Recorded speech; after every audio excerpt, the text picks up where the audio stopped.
नमस्कार दोस्तों, आइए मैं आज आप लोगों को एक भूत की कहानी सुनाता हूँ। यह कहानी दोस्तों सच्ची घटना पर आधारित है। तो आइए चलिए शुरू करते हैं भूत की कहानी को। मुझे आज भी याद है कि मुझे लगता था कि उस रास्ते से जाना ठीक होगा, लेकिन ऐसा नहीं था क्योंकि वो रास्ता जाने लायक ही नहीं था। क्योंकि उस जगह पर मैं अनजान था और नया नया वहाँ पे पहुँचा था और लोग उस रास्ते से बहुत कम ही गुजरते थे। लेकिन यह बात मुझे पता नहीं थी कि रोज लोग उस रास्ते से बहुत कम गुजरते हैं। मैं उस वक्त कार से अपने कमरे की तरफ आ रहा था, तभी अचानक ही कार रुक जाती है। यह बात मेरे समझ में नहीं आती है कि आखिर कार को क्या हो गई और यह रास्ते में क्यों रुक गई। कुछ बूंद बारिश की गिरने लगती है। अब लगता था कि बारिश भी होने वाली है। इस वक्त कार का खराब हो जाना ठीक नहीं था। मैंने कोशिश की, पर जब कार ठीक नहीं हुई तो मैं अंदर बैठना ही ठीक समझा और कुछ देर बाद कार स्टार्ट हो जाती है।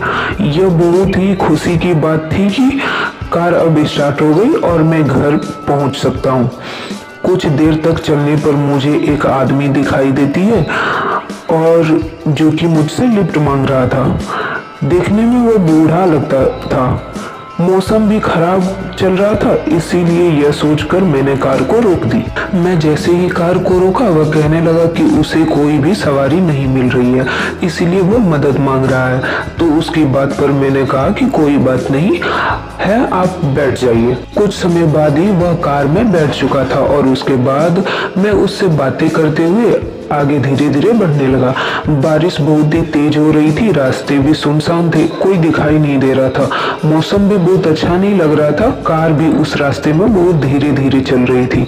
वह आदमी कुछ समय बाद ही कहता है कि बस कार यहीं रोक दो, मुझे यहीं जाना है। जब मैंने कार को रोक करके शीशा खोल करके देखा तो उस जगह पर कोई भी घर या कोई भी छत नहीं दिख रहा था। वह सुनसान जगह था। तो मैंने उस व्यक्ति से पूछा कि आप यहाँ पे कहाँ रहते हैं। तो उसने कहा कि मैं कहीं भी नहीं रहता। तो मुझे थोड़ा आश्चर्यजनक हुआ कि यहाँ पे ना ही कोई घर है और ना ही कोई छत, तो यह व्यक्ति इधर कहाँ रहते हैं। उस व्यक्ति ने सिर्फ कहा कि मुझे यहीं पे जाना है, कार को रोक दो।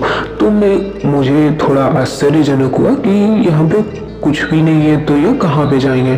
फिर भी मैंने उसकी बात को मान ली और कार को रोक दी। मैंने उन्हें कहा भी कि थोड़ी देर बारिश में आप रुक जाइए, बारिश खत्म हो जाएगी तो फिर आप चले जाइएगा। वह व्यक्ति नहीं मान रहे थे। उन्होंने कार को रोकने की जिद पे लगे थे, तो मैंने कार को रोक दी। मैं कार को रोकने के बाद भी उस व्यक्ति से काफी अनुरोध किया कि वह रुक जाए, बारिश में नहीं जाए, क्योंकि बिजली भी काफी चमक रही थी। वैसे भी मौसम तो बड़ा ही डरावना था। इसीलिए मैंने दोबारा उस व्यक्ति से कहा कि वह रुक जाए और बारिश में नहीं जाए। लेकिन जैसे ही मैंने यह बोलकर पलट कर देखा तो वह आदमी मेरे गाड़ी में नहीं था, वह गायब हो चुका था। मैंने दाएं बाएं उतर करके भीगते हुए देखा, लेकिन आसपास मुझे वह कहीं नजर नहीं आया। मुझे बड़ा ही आश्चर्य हुआ कि डर भी लगा।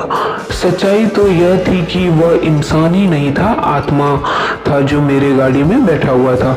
मैं वहां से बहुत बुरी तरीके से भागा और दोबारा उस रास्ते पर कभी नहीं गया।